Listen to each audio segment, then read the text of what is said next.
Olá, queridos, tudo bom? Boa noite. Sejam bem-vindos. Boa noite, professora. Boa noite, Ana. Boa noite. Que bom estar aqui com vocês. Os demais estão me ouvindo? Boa noite, professora. Boa noite, Antônio Carlos. Boa noite, professora. Boa noite, Bruno. Boa noite. Boa noite, Ellen, querida.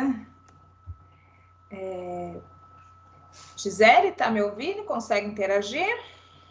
Simão também?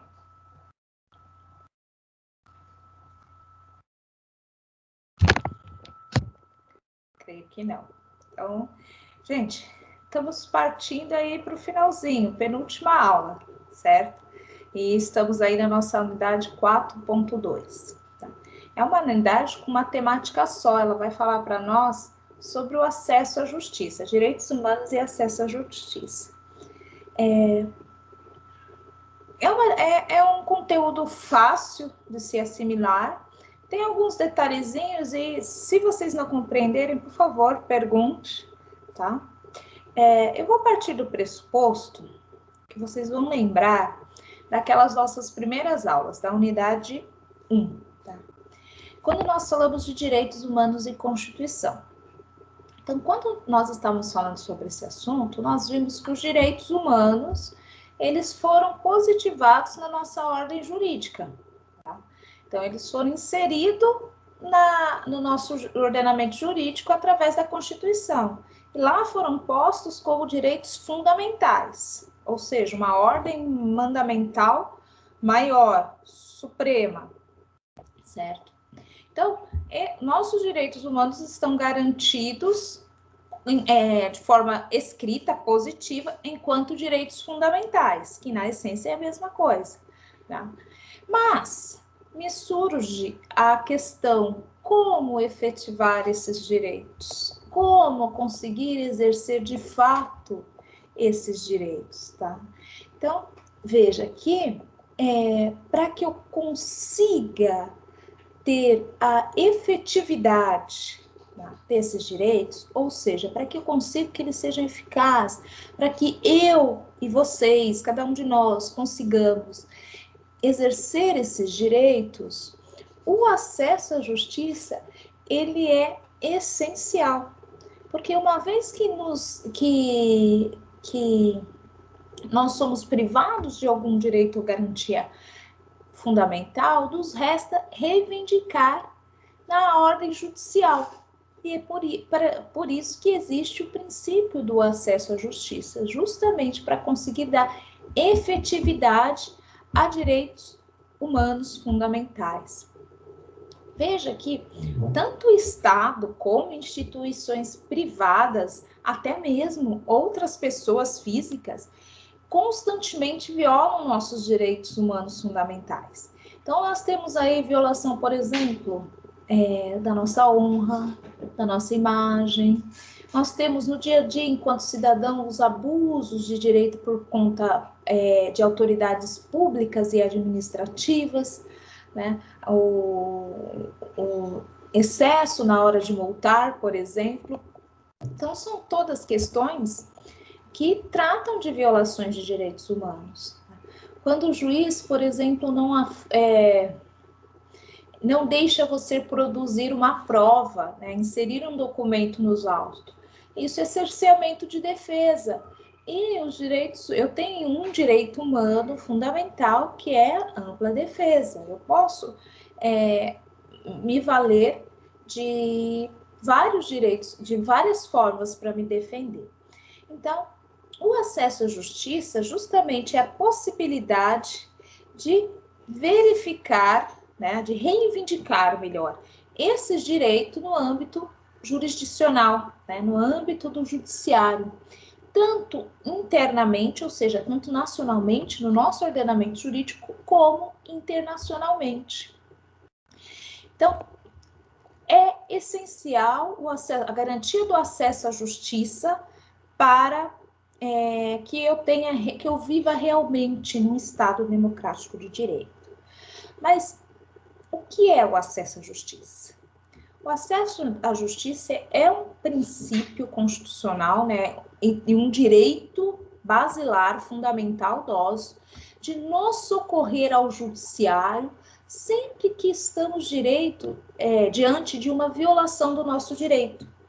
Então, sempre que eu tenho o meu direito fundamental violado ou outro direito infraconstitucional que não seja fundamental, mas eu tenho um outro direito violado, quando eu tenho uma pretensão resistida, eu posso me valer do judiciário para poder resolver essa questão. Porém, eu preciso ter acesso a esse judiciário.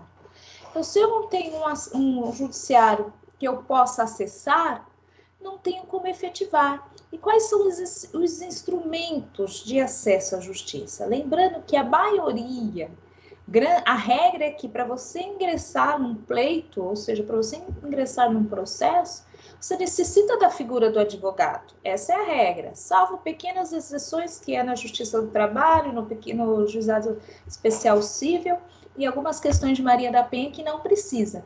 Mas a regra é que precisa. 99% das ações no ordenamento jurídico brasileiro precisa do advogado. E um advogado não é barato. Você tem que pagar os honorários dele porque ele trabalha de fato. Então, veja, eu preciso que o Estado garanta outra forma de eu acessar a justiça sem ser através do advogado. Tá? Então, eu preciso de um meio aí para ter alguém que me represente. Aí entra o papel da Defensoria Pública, por exemplo. Ou do promotor público, a depender aí, principalmente nas questões penais. Ou até do próprio advogado por meio do convênio da Defensoria Pública. Mas fora esse instrumento de efetividade do acesso à justiça, que é a figura da pessoa legitimada para a população, seja o defensor público, seja o advogado, existem outros instrumentos, que alguns deles são utilizados por essas pessoas. Então, o acesso à justiça, ele realmente é a expressão do exercício da cidadania. Porque consiste exatamente no direito de ter direitos. Então, é o direito de você garantir os seus direitos. É a forma que você tem para que esses direitos sejam garantidos. E tem essa previsão é constitucional, porque o acesso à justiça é um direito fundamental e está previsto no artigo 5º, inciso 35. A lei não excluirá da apreciação do Poder Judiciário lesão ou ameaça a direito. Isso significa que toda vez que vocês tiverem um direito violado, um direito ameaçado, tem que levá-lo ao juiz. Levando ao juiz, o juiz não pode falar, isso aqui eu não vou julgar porque não tem lei. Não interessa. Mesmo não havendo uma lei, ele vai ter que dar uma solução ao litígio. Mesmo que não haja nenhum embasamento legal, porque não tem lei, ele vai ter que fazer a sua sustentação com base no convencimento das provas. Certo? Então, esse é o acesso à justiça, você ter o direito de ter direitos, ou seja, de ver seus direitos garantidos através do acesso ao judiciário. Então, quais são esses instrumentos? São alguns direitos, e agora a gente vai ver cada um deles. Ó. Um dos primeiros direitos é o direito de petição. Ele serve como instrumento de acesso à justiça. Por quê?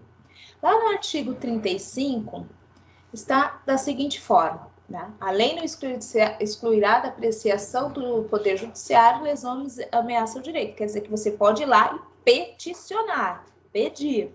Então, esse direito, ele consiste justamente em você poder pedir ao judiciário para verificar uma questão para ti. E não só isso, vai um pouco além. Não é só o direito de ação, porque as ações judiciais são no judiciário, mas o direito de você ir num departamento público, numa repartição pública e peticionar, requerer algo, requerer uma certidão, por exemplo, tá? Pedir uma certidão, pedir uma determinada informação, pedir lá até a prestação de contas. É o seu direito de saber. Então, o direito de ação é aquele exercido no âmbito do judiciário. O direito de petição também é o exercício no judiciário, mas ele é mais lato sensu, significa que você pode requerer, requerer uma dada prestação, uma informação, uma pretensão no órgão administrativo, né? Por exemplo, talvez alguém de vocês já tenha ido na prefeitura e tenha pedido para trocar o responsável do IPTU, é direito de requerimento. Alguém pode ter pedido, por exemplo, para reduzir aí os juros do IPTU. Você pode, na esfera administrativa, por exemplo, solicitar um determinado medicamento na Secretaria Municipal de Saúde. Solicitar uma determinada vaga na Secretaria de Educação. Então, esse requerimento é o direito de pedir. Então, você pode pedir. Todos têm direito de pedir. Aí, diante da negativa, nós ainda temos outros instrumentos que são aqueles que a gente viu na aula passada. Por exemplo, o mandado de segurança. Certo? Mandado de segurança, mandado de injunção, ação popular, todos da aula passada, que ficou gravada para vocês, que eu pedi para que vocês vissem, tá? Também são instrumentos para a garantia de direitos fundamentais. Alguém aqui assistiu a aula que eu deixei gravada?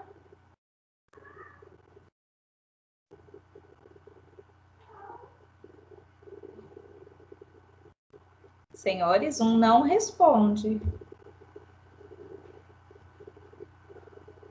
Ô, professora, que tá difícil aqui de abrir o áudio, tá falhando muito Ah, sim. a internet, mas eu assisti.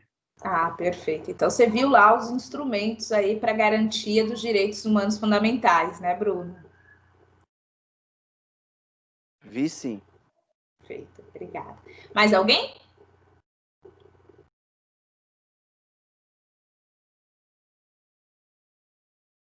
Então tá, aquela aula é essencial. Se vocês não virem, vocês vão ter aí um problema na hora de fazer a prova, tá? Então, vocês precisam assistir. Inclusive, para complementar aqui a aula de hoje, nosso acesso à justiça pode ser feito por aqueles instrumentos que estão lá na aula que eu deixei gravada para vocês, que é o habeas corpus, habeas data, o mandado de segurança individual e coletivo, o mandado de injunção individual e coletivo também, e ação popular. E também ação civil pública, mas a ação civil pública é para o Ministério Público, não funciona assim para nós, pessoas comuns. Mas é um instrumento, de qualquer forma, para garantir o direito coletivo. Então, fora aqueles princípios, eu tenho outros, né? Como o direito de petição, que a gente já viu, primeiro. O segundo, que é o direito de cidadão e direito de defesa, né?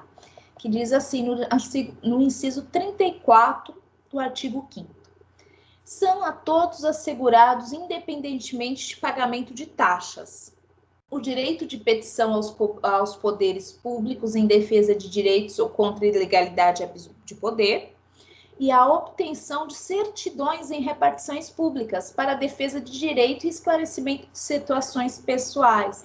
Então, esse direito de certidão é justamente aquela certidão negativa que você requer, tanto da justiça criminal, quanto da eleitoral, quanto da vara fiscal, né, no âmbito fiscal, civil, justamente para comprovar que você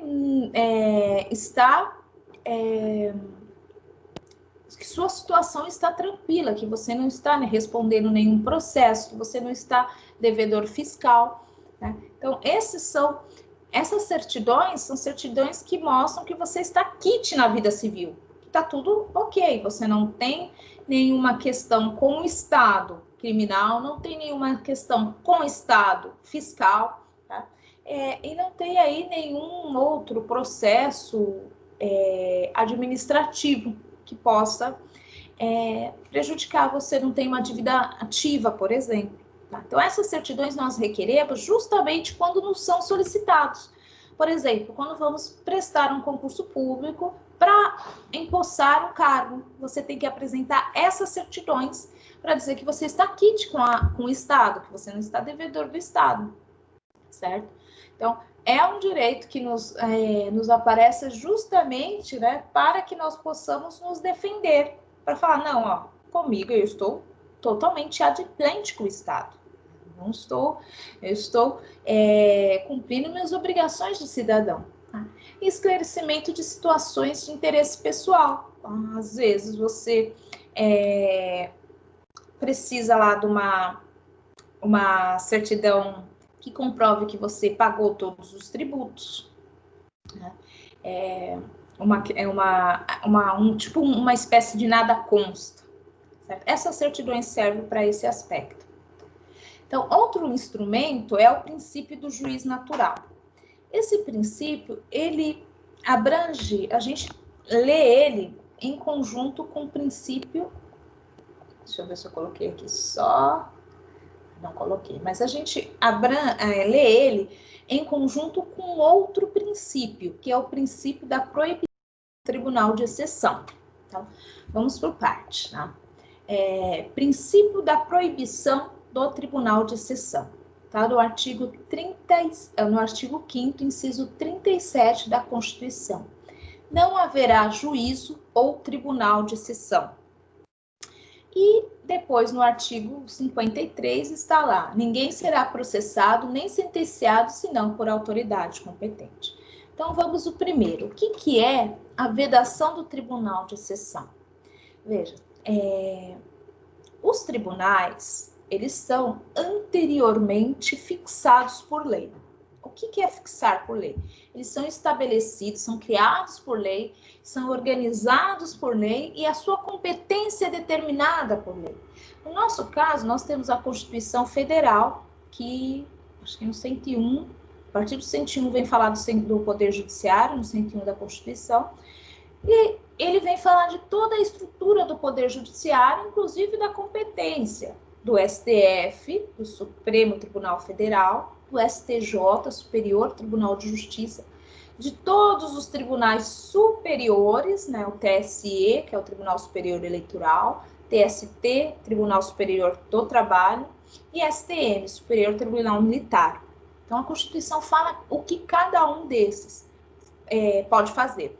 Além disso, a Constituição também dá a competência, né, o que cada um pode fazer dos tribunais estaduais, dos tribunais regionais, que pertence à Justiça Federal, e dos juízes de primeiro grau, juiz federal e os juízes aí do trabalho, tudo de primeiro grau. Então, a Constituição traz esse embasamento legal. Quando é o princípio da vedação do tribunal de exceção, é que ele diz que não pode ser criado um tribunal para julgar um caso específico. Suponhamos que alguém venha cometer uma determinada conduta. Essa conduta até pode causar, assim, um certo repúdio social. Porém, essa conduta, que eu não consigo nem exemplificar, ela nem tipificada ou seja, ela não é crime. Mas é uma conduta horrenda, é uma conduta que a sociedade reprova, que deveria ter sido tipificada, né? Deveria ter sido colocada como crime. Um exemplo, na época, quando começou a acontecer os crimes digitais, não tinha regulamentação no Código Penal, então não dava para punir. Mas era uma conduta reprovada pela sociedade. Certo? Então, veja, aconteceu o crime. Não tem lei, então ele não pode... ele até pode ser julgado, mas ele vai ser absolvido. Não, então cria um tribunal só para julgar os atos de, por exemplo, crimes digitais, na época em que eles não existiam no Código Penal. Veja que criou um tribunal depois só para julgar um ato específico. Então, todo tribunal ele tem que ser anterior à ação, não pode ser aí criado tribunais específicos, igual o Conselho de Segurança pode fazer, lembra que a gente estudou? No nosso país, no âmbito nacional, não pode ser criado tribunal de exceção.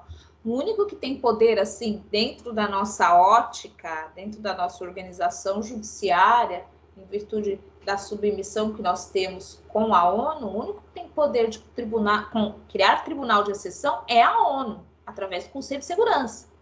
Então, suponhamos aí que tenha existido... É que agora já tem o TPI, né? É muito difícil o Conselho de Segurança instalar um tribunal de exceção, mas ele ainda possui a competência, certo? Então, é exatamente isso, criar um tribunal para julgar um fato que não está previsto na lei, né? Um fato ou um ato. Esse é o princípio da vedação, da proibição do tribunal de exceção.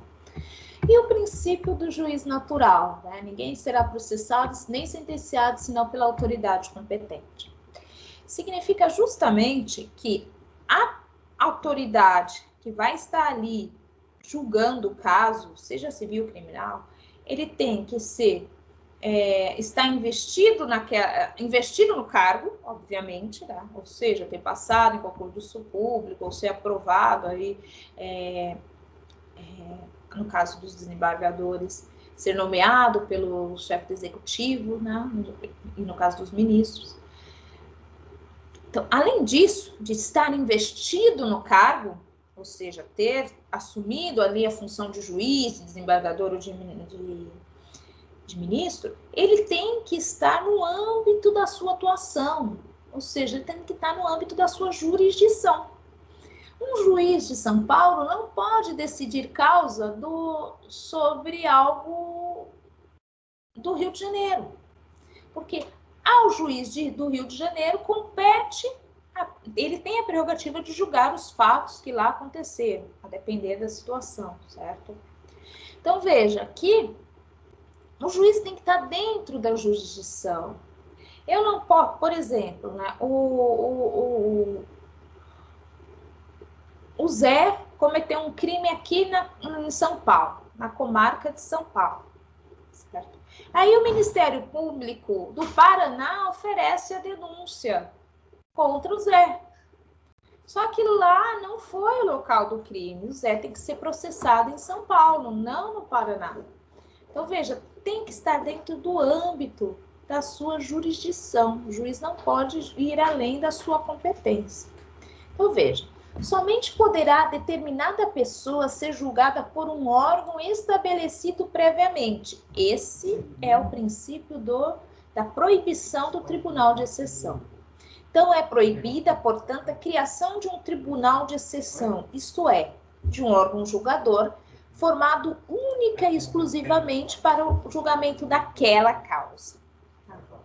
O que se pretende com o tribunal de exceção é evitar que, em virtude de perseguições políticas ou ideológicas, seja determinada a causa julgada por pessoas eleitas posteriormente, pessoas que serão indicadas justamente para tomar a decisão naquele sentido que se pretende de coibir aquelas pessoas perseguidas política e ideologicamente.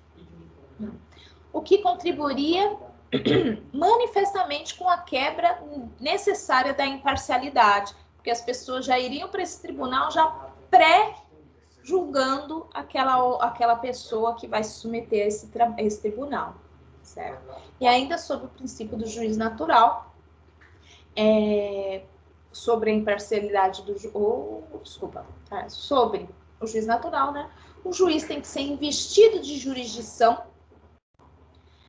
e competência para análise do caso, tá? Então ele tem que estar dentro da sua jurisdição, ele tem que ser competente para aquilo. Não assim, professor, jurisdição e competência não é a mesma coisa? Não. Olha como fica simples. Suponhamos que vocês estão aí, vocês estão em Taboão, tá? Então os juízes têm a sua jurisdição aí na cidade de Taboão, tá? Então a sua comarca é cidade de Taboão. Porém, cada juiz tem sua competência. Eu tenho juiz de competência civil e tenho juiz de competência penal. Não pode uma causa penal ser submetida a um juiz civil, porque ele não vai ter competência.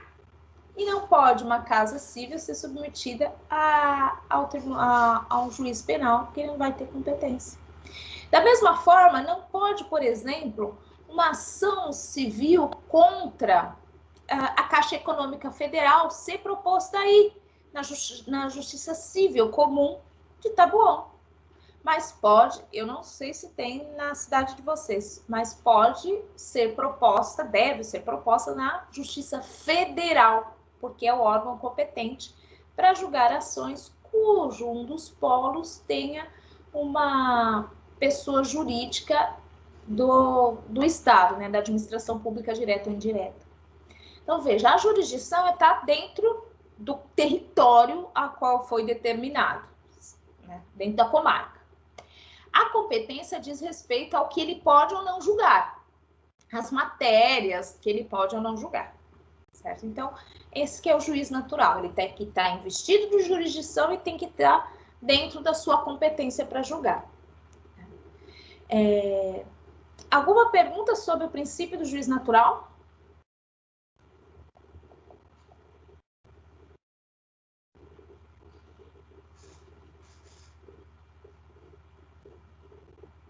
Não, professor. Ok. Então, tá. Esse princípio, quando nós falamos em princípio do juiz natural, tem 3 coisas que a gente precisa sempre lembrar. Tá? Primeiro, que a Constituição é que designa os órgãos jurisdicionais. Então, é lá que tem toda a organização judiciária, como eu já havia dito. 2, não pode criar um tribunal de exceção, isso é, um órgão criado após a ocorrência do fato. 3, a competência do juiz deve ser de acordo com o que está na Constituição. Essas 3 coisas são inerentes aí ao princípio do juiz natural. Outro instrumento de acesso à justiça é um artigo que eu particularmente gosto muito, que faz parte, inclusive, da nossa ampla, do nosso contraditório e da nossa ampla defesa, que é o princípio das motivações das decisões judiciais.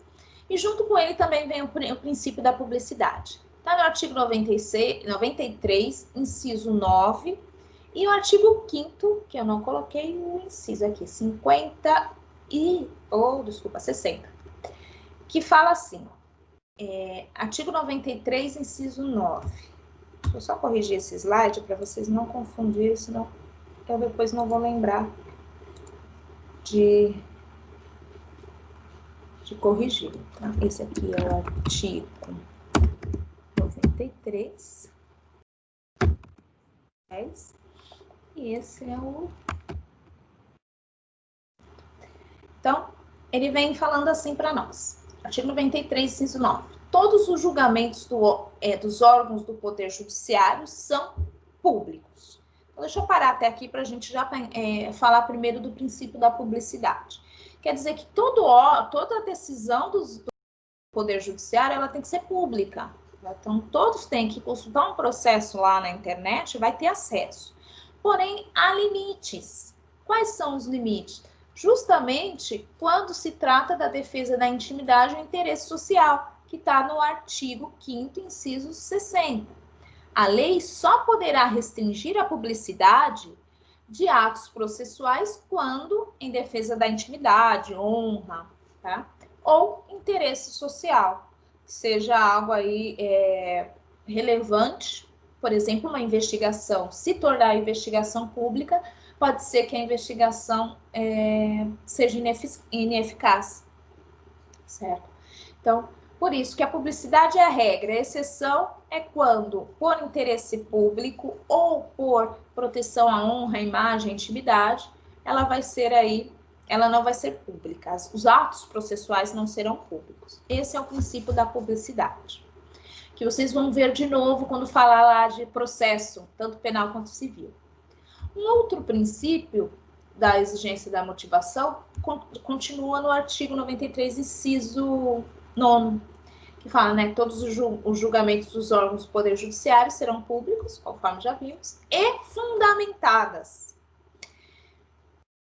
O que significa e fundamentada todas as decisões? Sob pena de nulidade. Então, veja, toda vez que o juiz for decidir, ele tem que colocar a sua decisão, ele tem que colocar os fundamentos da sua decisão, os fundamentos legais, onde está na lei qual é o amparo legal daquela decisão, e tem que colocar as suas motivações. O que é isso? falar qual foi a prova, qual foi o depoimento, qual foi o fato que levou a ele a conceder aquele direito. Por que ele foi motivado a conceder daquela forma? Qual foi o motivo? Então, isso faz parte de toda e qualquer sentença. Veja lá, vamos terminar de ler o inciso. E fundamentada todas as decisões, sob pena de nulidade, podendo a lei limitar a presença em determinados atos às próprias partes e a seus advogados, ou somente a estes, em casos nos quais a preservação do direito à intimidade do interessado no sigilo não prejudique o interesse público à informação. Essa segunda parte diz respeito à publicidade, né? Que diz assim, que o ato, a audiência, ela é pública. A audiência também é um ato processual e é público. Porém, o juiz pode limitar a presença de terceiros na sala de audiência, sempre que houver aí necessidade de uma questão íntima relacionada à honra. E ainda mais, o juiz pode ir mais longe, ele pode limitar a presença em audiência só aos advogados. Quando o conhecimento ali dos autores, né, quando a integridade dos autores for colocada em risco, se ele tiver, dos autores não, das partes, né, se um deles tiver que comparecer pessoalmente. Por exemplo, no caso de agressão da Maria da Penha, quando a vítima, ela não consegue ir, não consegue comparecer, né? Ou ainda ela está num estado, sofreu violência física.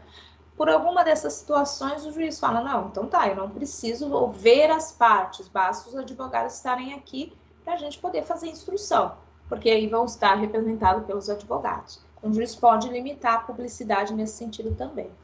Tá?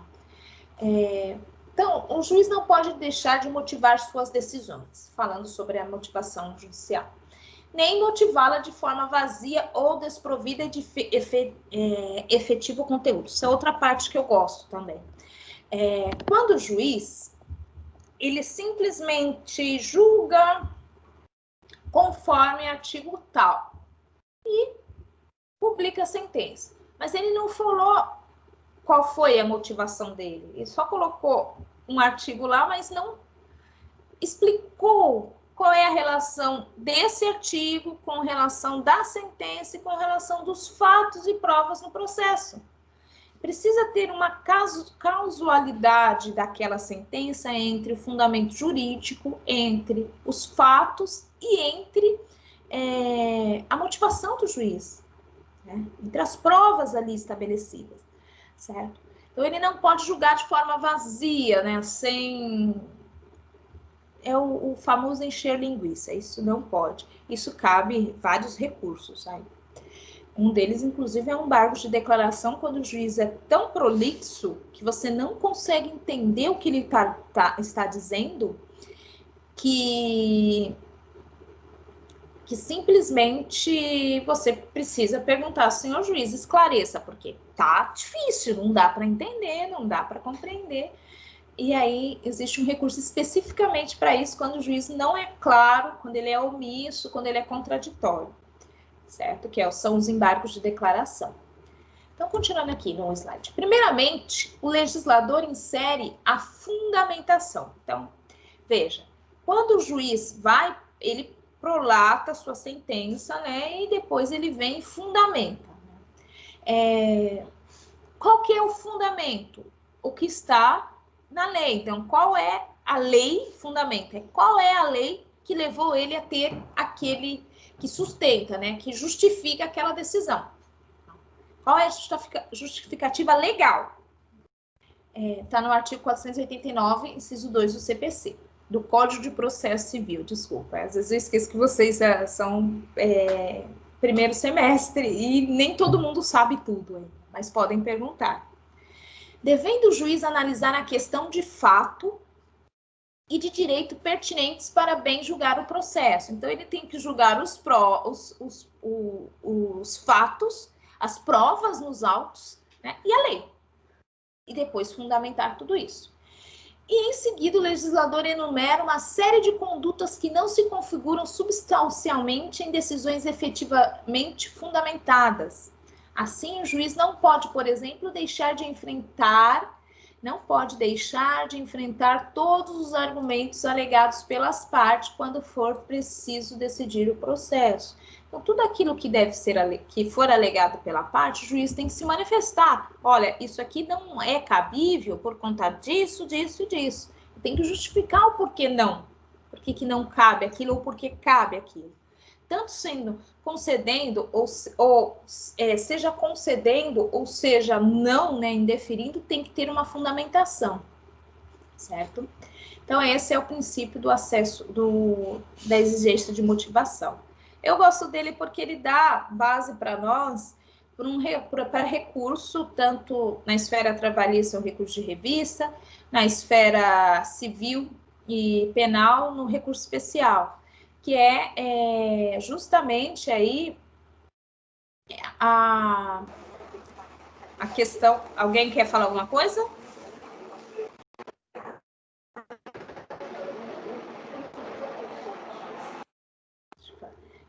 Então, por isso que eu gosto dele, porque ele serve como fundamentação, né, para recursos especiais no STJ e recurso de revista no TST, no Tribunal Superior do Trabalho, porque justamente é um direito fundamental a motivação das decisões.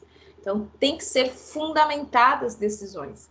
Se não for, aí eu não tenho um contraditório, uma ampla defesa, tá? Porque eu preciso de todos os fundamentos claros para poder recorrer. Se o juiz não me dá um fundamento claro, eu não consigo recorrer, certo? Então, por isso que é um princípio bem interessante para nós, advogados. Outro princípio que é instrumento do acesso à justiça é o princípio do duplo grau de jurisdição. E esse princípio, e do contraditório e ampla defesa. Então, são dois princípios diferentes, né? O princípio do duplo grau de jurisdição, que tem a ver com a possibilidade de você rever sua decisão por uma instância superior, tá? E o princípio do contraditório e ampla defesa diz respeito a você poder contradizer aquele que te ataca e poder aí trazer todas as provas que forem necessárias, né? Desde que sejam lícitas, certo? Por isso que é necessário o contraditório e a ampla defesa. Então, vamos lá. Artigo 55. Aos litigantes em processo administrativo, acusados em geral, são assegurados o contraditório e a ampla defesa, e todos os meios de recursos a ela inerente. Então, eu tenho todos os meios de recurso, que é o duplo grau de jurisdição, tá? E o ampla defesa. Veja que o princípio do duplo grau de jurisdição não está expressamente declarado, mas ele está contido no artigo 55. Justamente consiste nesse modelo de revisão, de rever a decisão judicial por meio aí de uma instância superior.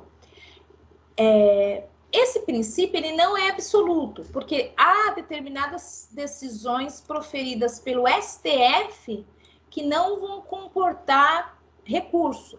Mas essas decisões por exemplo, em ações muito específicas, com legitimados específicos. Por exemplo, uma ação declaratória de inconstitucionalidade. Ela é específica e só pode ser proposta direto no STF. E como ele é o único guardião da Constituição, é o único que pode interpretar a Constituição com força de lei, por isso é que essas decisões lá não cabe um duplo grau de jurisdição, certo?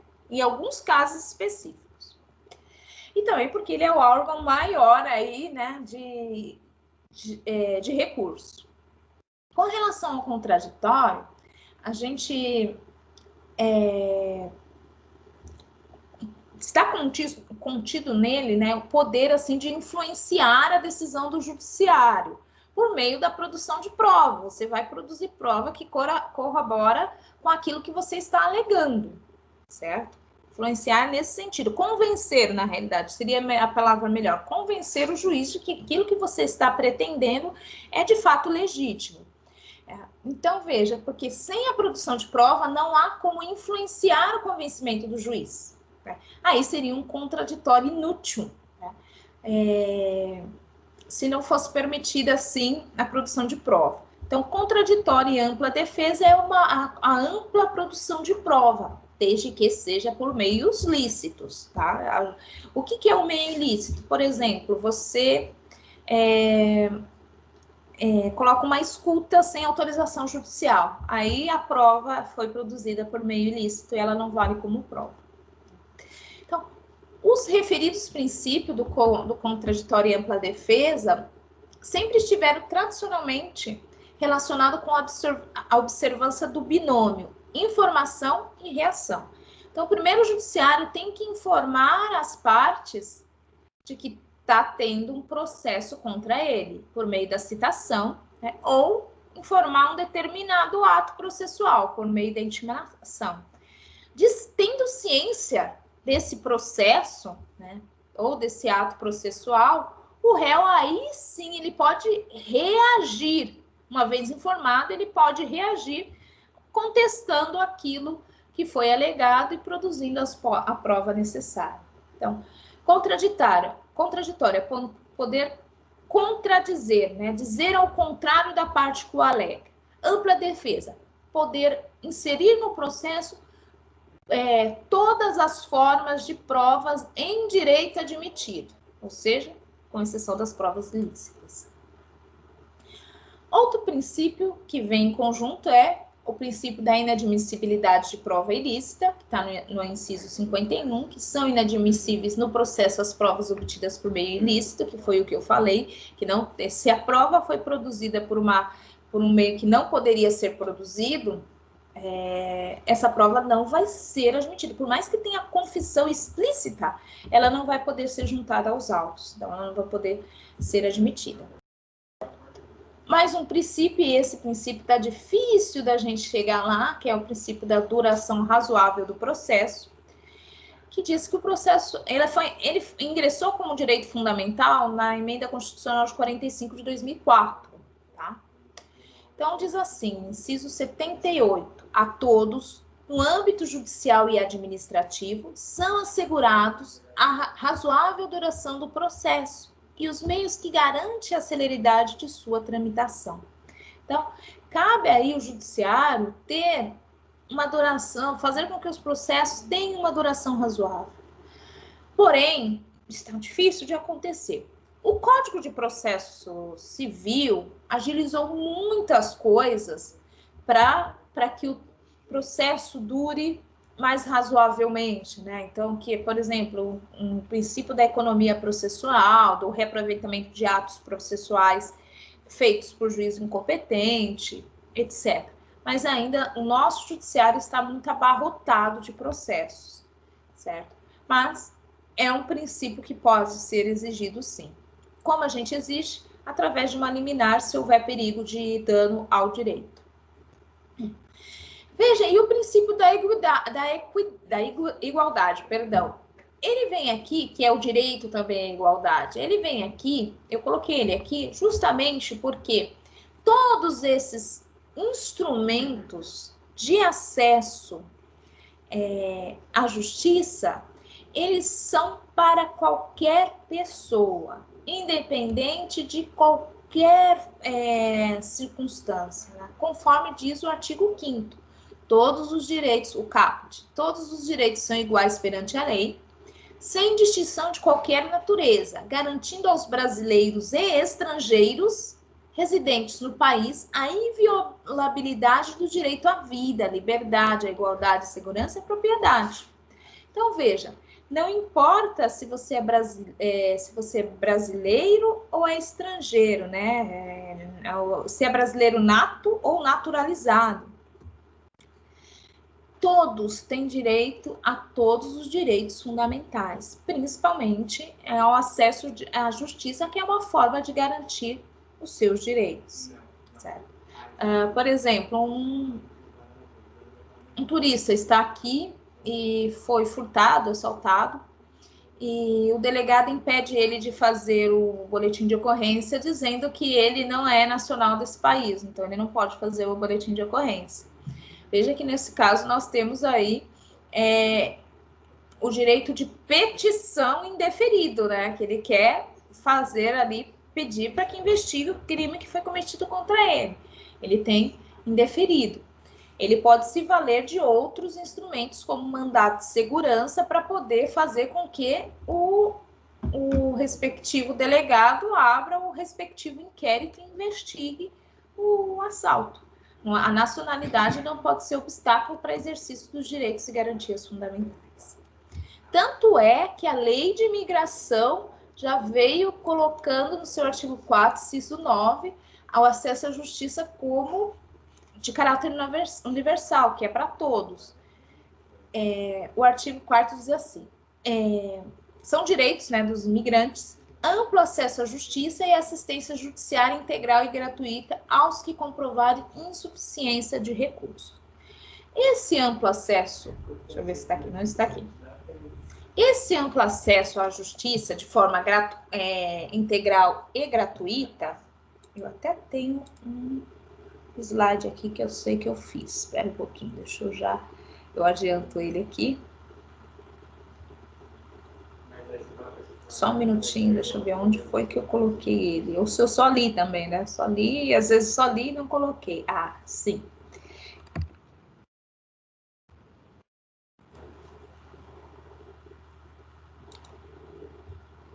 Então, veja.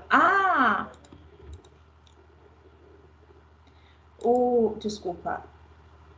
O princípio da igualdade lá, previsto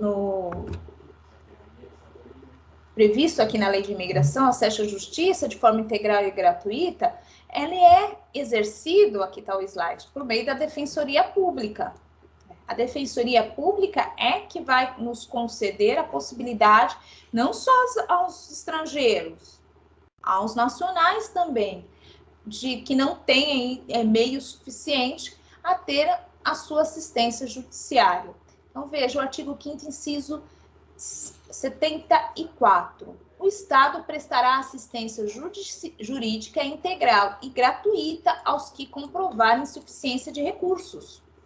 Então, também é um direito dos estrangeiros. Está na lei de imigração somente para ratificar, mas já era um direito por estar previsto na Constituição. E como eu exerço esse direito? Através da Defensoria Pública, artigo 134. A Defensoria Pública é a instituição permanente e essencial à função jurisdicional do Estado, incumbindo-lhe como uma expressão de instrumento de regime democrático, fundamentalmente a orientação jurídica, a promoção dos direitos humanos e a defesa em todos os graus, judicial e extrajudicial, dos direitos individuais e coletivos, de forma integral e gratuita aos necessitados, conforme a inciso 74 do artigo 5º da Constituição. Então, a forma gratuita de acesso à justiça é por meio do defensor público, a Defensoria Pública. Mas não é toda a cidade que tem um defensor público. Exatamente. É justamente por isso que nós temos a assistência judiciária. A assistência judiciária, ela é a justiça gratuita sendo ofertada pela OAB. Então, pode não ter defensoria em todas as cidades, mas todas as cidades têm aí, todas as cidades que têm um fórum, terá uma casa do advogado, terá uma casa da OAB. E lá terá a condição de ter um advogado de forma gratuita. O que não tenha defensoria pública vai ser feita por meio da assistência judiciária. A assistência judiciária é um convênio que a Defensoria faz com a OAB. Ela paga para os advogados uma taxa bem mínima, algo bem pequeno mesmo, um valor bem ínfimo, mas o objetivo é garantir a justiça a todos, não é ali você ganhar a clientela, tanto que o valor é baixíssimo de honorários, certo? Mas é uma forma de acesso à justiça. E o acesso à justiça também é garantido pela Convenção Americana de Direitos Humanos. Então, já está garantido o acesso à justiça como um direito humano na convenção a qual o Brasil ratificou. Está escrito assim no artigo 8º, parágrafo 1º. Toda pessoa tem direito a ser ouvida com as devidas garantias e dentro de um prazo razoável por um juiz ou tribunal competente, independente e imparcial, estabelecido anteriormente por lei, na apuração de qualquer acusação penal formulada contra ela, ou para que se determine seus direitos ou obrigações de natureza civil, trabalhista, fiscal ou de qualquer outra natureza. Veja que o artigo 8º, parágrafo 1º, tem uma série de princípios que nós, no Brasil, garantimos. Veja lá, toda pessoa tem direito a, né? E se é toda pessoa, eu já estou falando do princípio da igualdade. Ser ouvida é o direito de ação, de petição, tá? Com as devidas garantias dentro de um prazo razoável, princípio da duração razoável do processo, por um juiz ou tribunal competente, princípio do juiz natural, independente e imparcial, princípio da imparcialidade do juiz, estabelecido anteriormente por lei, princípio da proibição do tribunal de exceção, na apuração de qualquer acusação, ou seja, qualquer tipo de ação, seja ela penal, tá? Ou civil, trabalhista, fiscal ou qualquer outra natureza. Então, todos os instrumentos que estão na nossa Constituição, eles já estão aqui anteriormente previstos, já estavam anteriormente previstos na Convenção Americana de Direitos Humanos, que é o Pacto de São José da Costa Rica. Justamente nós estamos aí cumprindo com o que pactuamos no âmbito da OEA, certo? E, igualmente, na Declaração Universal dos Direitos Humanos, também tem a defesa do acesso à justiça. Está lá no artigo 10 e 11 da Declaração Universal de Direitos Humanos, que fala assim: todo ser humano tem direito, em plena igualdade, a uma justa pública audiência, por parte de um tribunal independente e imparcial, para decidir seus direitos e deveres ou fundamento de qualquer acusação criminal contra ele. Mas, professora, se estava na declaração, precisa estar na convenção? Sim, porque a declaração, ela não é um tratado, ela não tem força de tratado, tá? Só é uma declaração informando para o mundo. Já falamos sobre isso. A Convenção Americana de Direitos Humanos, né? Convenção Europeia de Direitos Humanos, Convenção Africana, Carta Africana de Direitos Humanos, esses sim são tratados, que eles são quase uma cópia da declaração, porém são mais amplos, tem mais coisa lá dentro. E lá dá para exigir, porque como é tratado, dá para exigir, dá para ser obrigatório que o Estado cumpra o que está determinado na Convenção.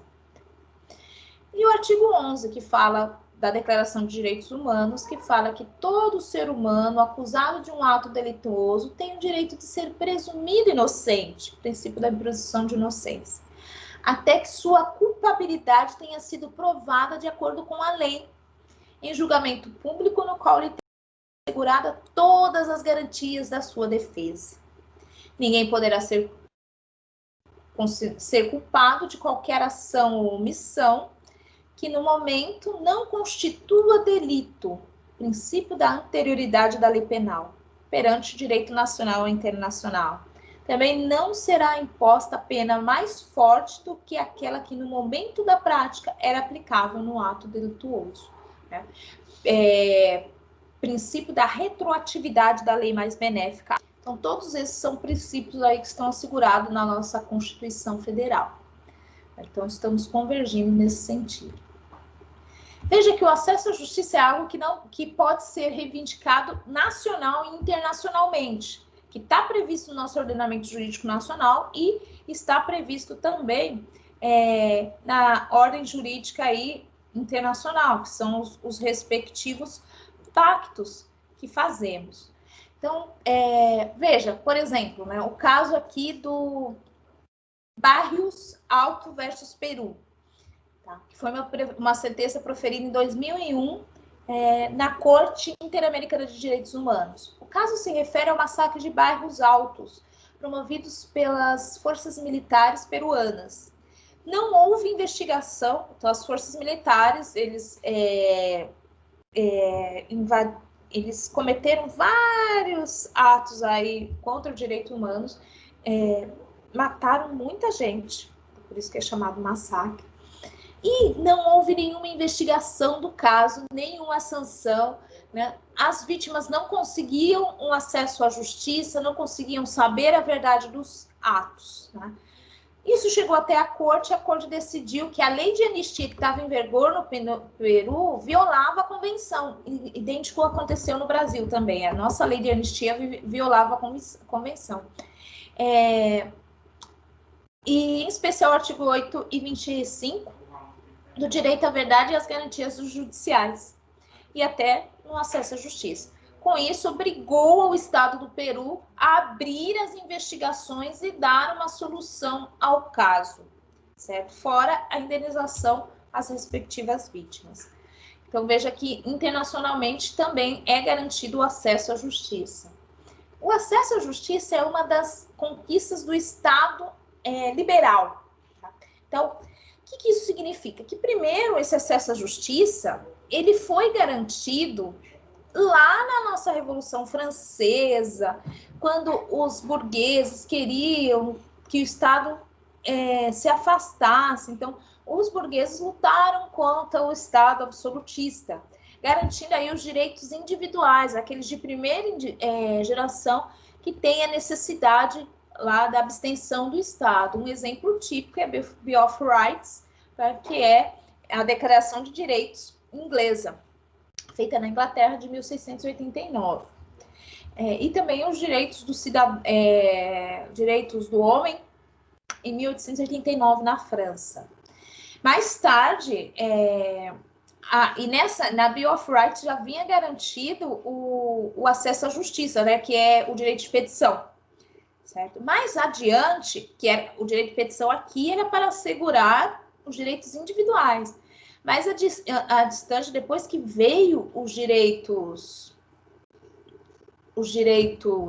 sociais da Revolução Industrial, o acesso à justiça ele foi ampliado. Então, ele assumiu a responsabilidade de ser instrumento para reivindicar também os direitos sociais. Porque os direitos sociais eram ações positivas que exigia do Estado a obrigação de fazer, o dever de fazer para poder garantir esses direitos. E o acesso à justiça veio justamente nesse contexto de direitos sociais para poder garantir a efetivação desses direitos. Veja que os direitos sociais, na sua grande maioria, né, todos eles, né? Eles podem ser judicializados, mas eu queria falar que eles são judicializados, é isso. O que é ser judicializado? Você pode levar para o judiciário decidir sobre. Existem algumas questões, alguns atos administrativos que o juiz não pode intervir. Por exemplo, onde é que o prefeito vai investir a verba? O juiz não pode decidir. Né? Na escola ou na saúde, ele não pode decidir, mas o juiz pode decidir quando você não consegue a vaga na creche e precisa de uma vaga na creche. Aí o juiz pode decidir, certo?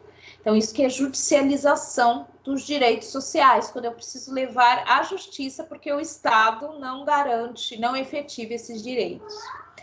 Então, o acesso à justiça hoje, na nossa atualidade, é um direito essencial, né? Porém, ele vem sendo ameaçado constantemente pela burocracia do Estado. Por quê? Porque nosso judiciário ele é moroso, ele é demorado, ele é ineficiente, por vezes, porque não atinge o objetivo no tempo devido. Às vezes, aí as pessoas morrem tentando Uma ação de uso capião, por exemplo, vai ficar para os netos, certo? O volume de processos e a falta de formas legais significativas que possibilitem a resposta acelerada do Estado quanto à garantia do direito também são um impacto aí no acesso à justiça. Às vezes a gente sabe que vai demorar tanto, que a gente desiste do processo, sequer de pedir o processo, né? Sequer de acessar o judiciário. Então, é uma crítica que nós temos ao sistema do judiciário, esse sistema processual. Além dessa morosidade imensa, a quantidade de recursos que tem, né, que aí inviabiliza a celeridade. É uma das causas que inviabiliza a celeridade é justamente a quantidade de recursos. A Justiça do Trabalho resolveu o problema. Lá tem um princípio da proibição de recursos às decisões interlocutórias. Então, recurso é só de sentença, só de decisão final, sentença e acordo. Decisão no meio do processo não recorre. Você só protesta e deixa para recorrer tudo de uma vez. A Justiça Civil não tem essa, nem a Justiça Civil, nem a criminal. O juiz fez um ato. Nesse ato, você pediu alguma coisa e indeferiu, você pode recorrer de imediato com agravo de instrumento. Aí o juiz tem que esperar decidir o agravo, que aquela matéria sobe para o tribunal decide, depois volta para o juiz, aí continua da onde parou. Vejam, por isso que é moroso o processo judicial, que é outra questão que minimiza o acesso à justiça, né? Dificulta o acesso à justiça. Então, veja que há uma tendência crescente na judicialização dos direitos humanos fundamentais, né?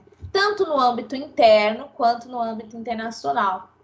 Nosso país, cada vez mais cresce a judicialização de políticas públicas, justamente para tentar suprir a omissão do Estado, né, de desenvolver políticas públicas para a garantia de direitos sociais. Então, cada vez mais, principalmente com relação à saúde, com relação à educação, com relação a transporte, os cidadãos têm que a Seguridade Social, né, para se aposentar. O cidadão tem que recorrer ao judiciário para conseguir garantir os seus direitos, né? Porque de outra forma não tem efetivado, porque o Estado age segundo o princípio da legalidade bem estrita. Então, acaba dificultando a eficácia dos direitos fundamentais. Aí vem o judiciário para poder obrigar o Estado a cumprir com aquele direito social. Então, esses direitos, existe um outro âmbito de direitos, que são os direitos coletivos, que também são objetos do acesso à justiça. Ou seja, a possibilidade de acessar a justiça de forma coletiva. Como que eu posso acessar a justiça de forma coletiva? Em quais situações, primeiro? Sempre que a demanda envolver direitos difusos, coletivos e individuais homogêneos, que são aqueles direitos de terceira dimensão, aqueles direitos que a gente já estudou, tá? Aqui, lá na nossa, eu tenho quase certeza que é segunda aula, tá? Então, já estudamos sobre isso. Os direitos difusos são aqueles que não têm titularidade, a gente não sabe quem é o titular, porque transcende o direito individual, como é o caso do meio ambiente. Todos são titulares, não é só eu, mas alguém pode requerer, certo? Então, é o direito que pertence a todos. O direito coletivo é aquele que pertence a um grupo de pessoas, a uma classe de pessoas. Por exemplo, o direito dos advogados, o direito dos bancários, o direito dos médicos e assim por diante. Pertence a um grupo de pessoas ligados aí por uma relação jurídica profissional, né? E nós temos o direito individual homogêneo, que são aqueles direitos que são subjetivos, que possuem titulares diversos, então são várias pessoas, tá? Mas que eu consigo determinar quem são as pessoas, justamente porque eles têm uma origem jurídica, né, ou fática comum, o que é possível aí a tutela coletiva, que é o caso dos direitos do consumidor.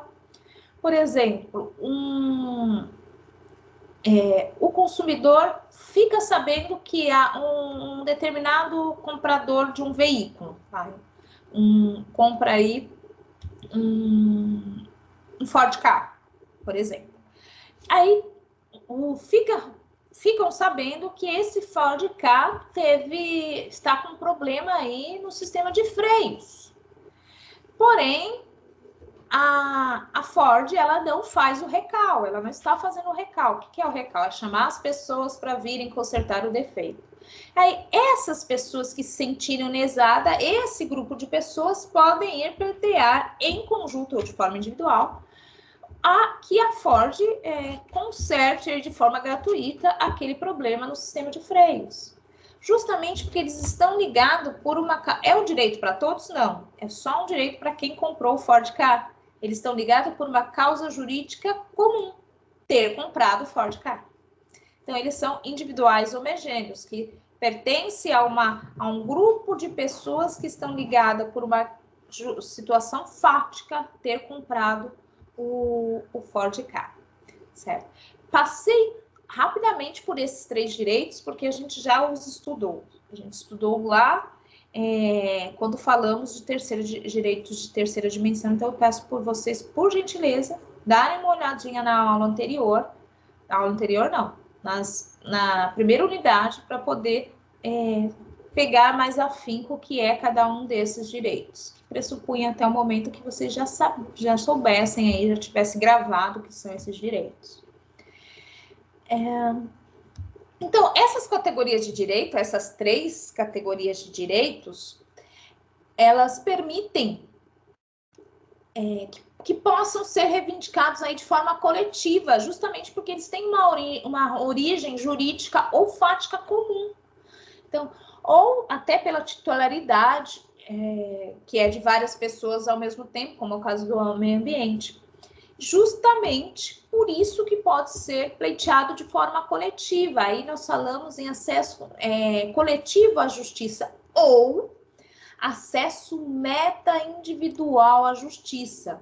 Justamente quando várias pessoas podem acessar a justiça ao mesmo tempo e até de forma gratuita, a depender do caso, certo? Quando não tem possibilidade de arcar com as custas judiciais. Queridos, alguma pergunta até aqui?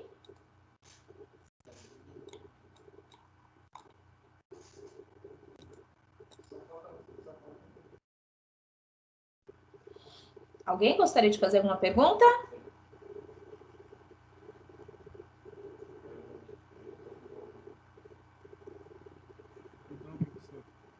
Ok, obrigada, Antônio. Obrigada. Eu tenho mais 5 slides para vocês, tá? Obrigada, Bruno. Eu tenho mais 5 slides para vocês. Eu deveria dar intervalo, mas como só são Vamos direto. Vamos sem intervalo, tá bom? São só 5 slides, a gente vai sem intervalo.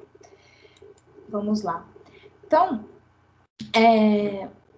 a gente pode acessar a justiça de forma coletiva. Além de poder, mas eu quero saber como eu posso fazer isso. É de qualquer forma? É no oba-oba? Não, como eu disse para vocês, o direito é muito organizado nesse sentido. Eu tenho instrumentos específicos e leis específicas para poder acessar a justiça de forma coletiva. Tá?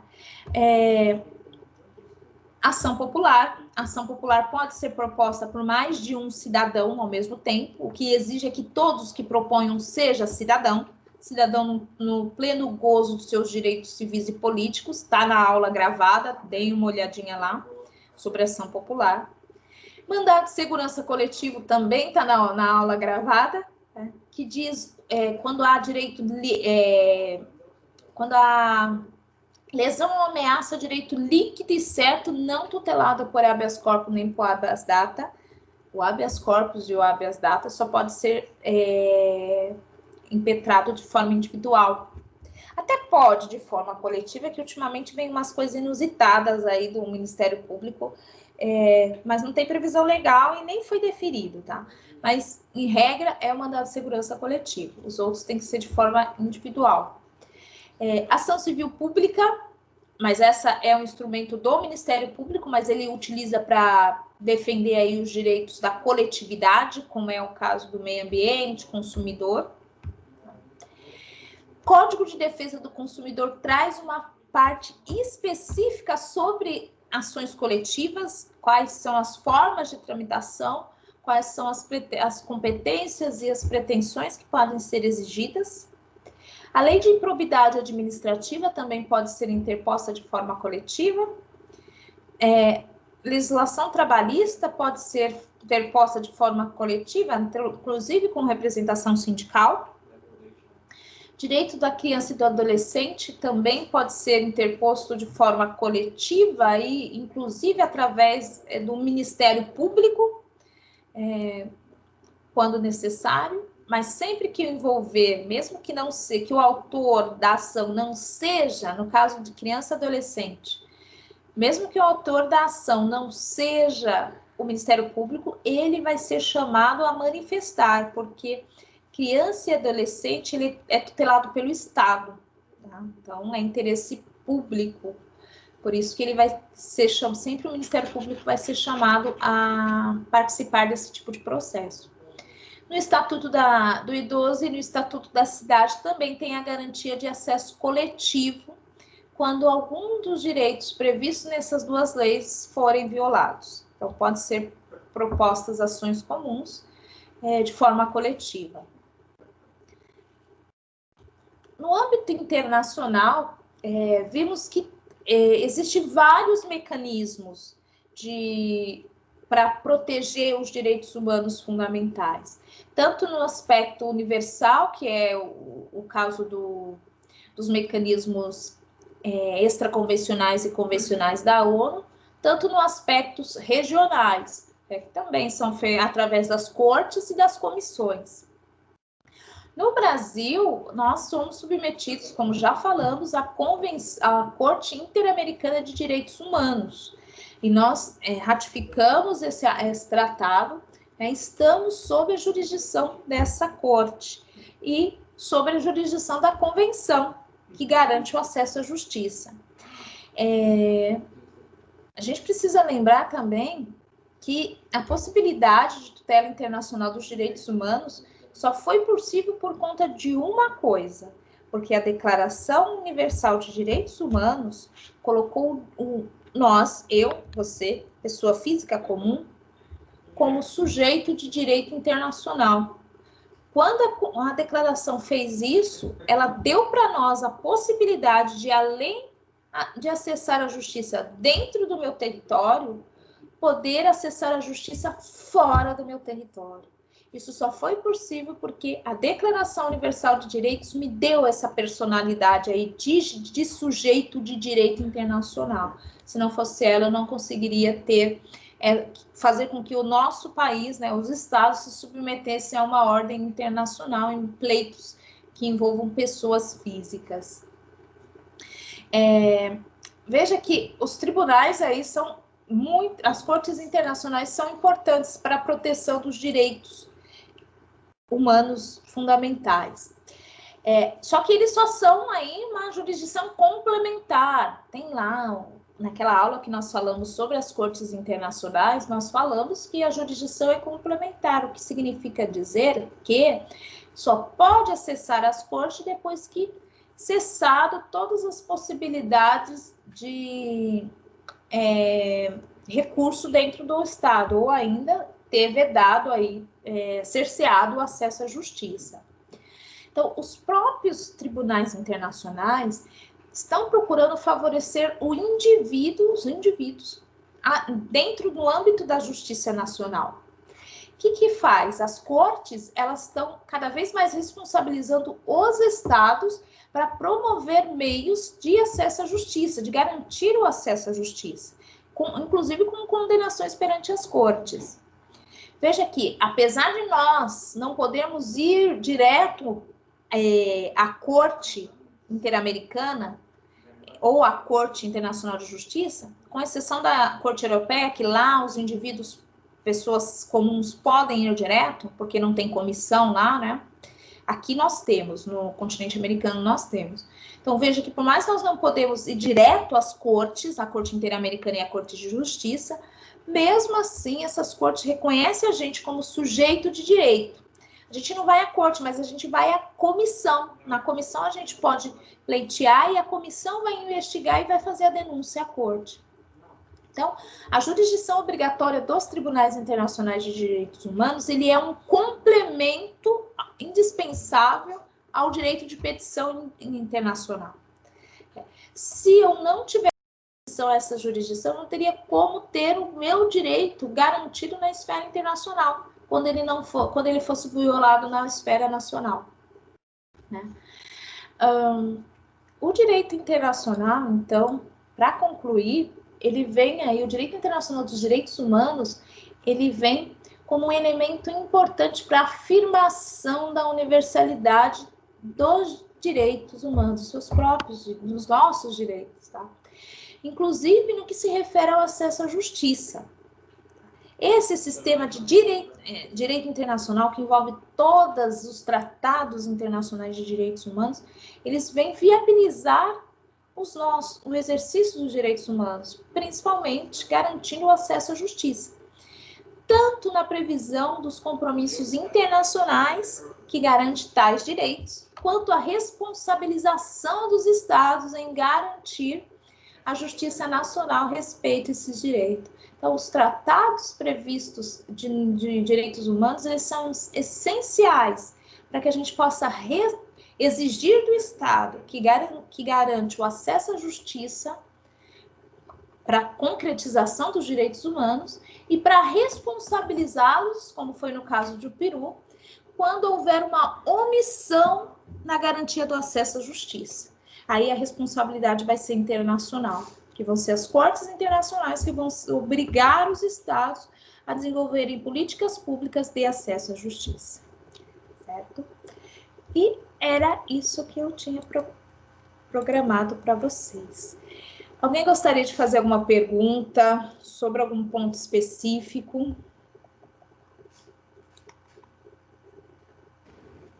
Olá, professora. Oi, quem está falando? Deixa eu ver aqui. Joel? Pois não, querido, pois não. Só para falar um oi aí.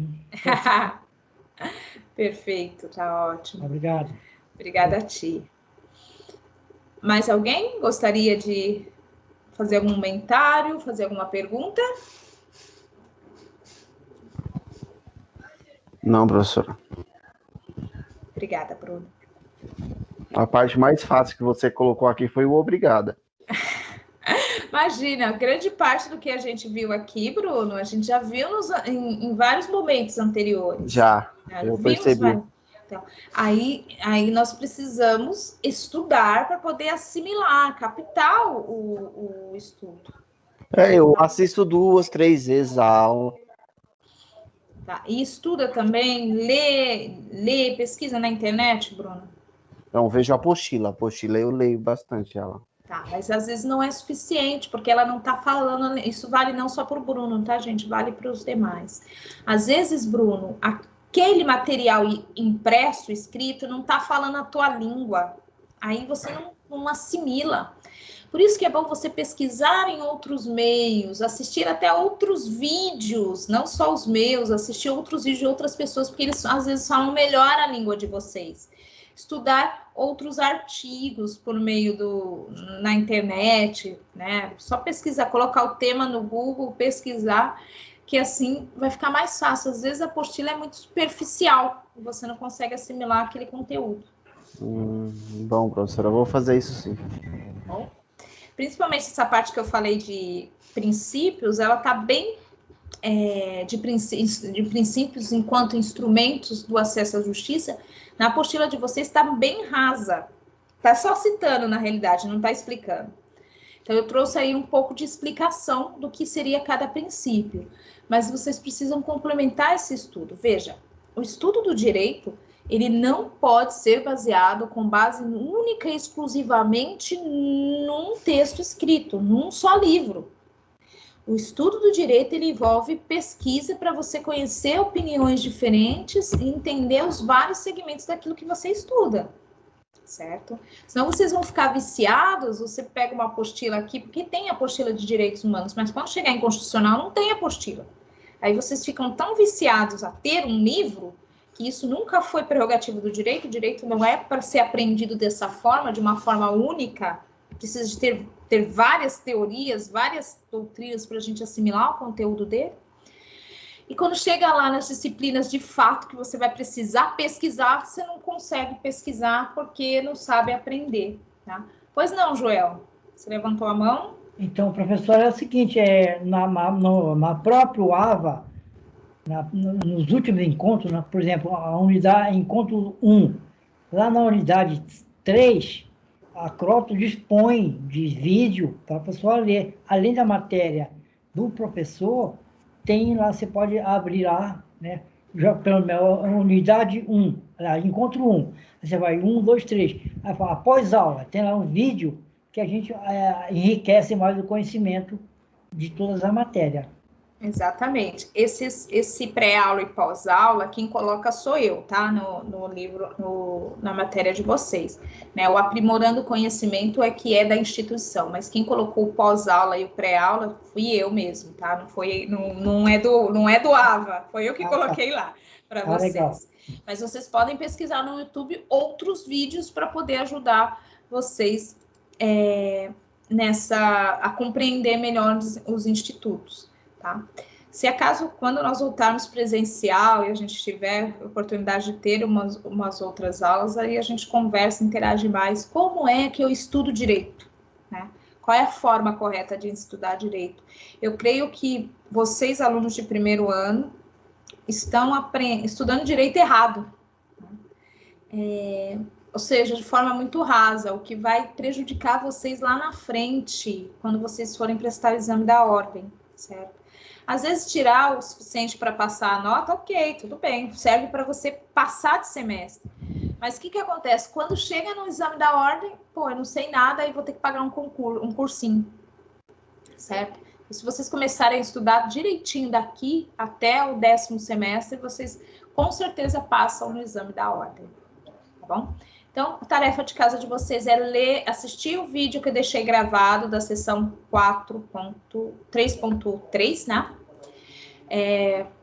E rever as aulas aí anteriores que falam de mecanismos de proteção, de sistema de proteção universal regional, que fala de gerações de direitos, né, e direitos difusos e coletivos, certo? Essa é a tarefa de vocês, perfeito?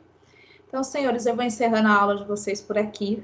Agradeço aí a participação de todos. Para quem quiser assistir a aula amanhã, pela manhã a aula será às 8h30, certo? O link é o mesmo, estão convidados, todos estão convidados, o conteúdo é o mesmo, tá? Então fiquem à vontade, certo? Agradeço a presença de todos, muitíssimo obrigada pela aula de hoje. Tenham uma ótima semana e fiquem bem, se cuidem. Um beijo. Obrigado, professora. Obrigada a vocês. Boa noite. Obrigada. Obrigada, professora. Boa noite. Eu que agradeço. Tá.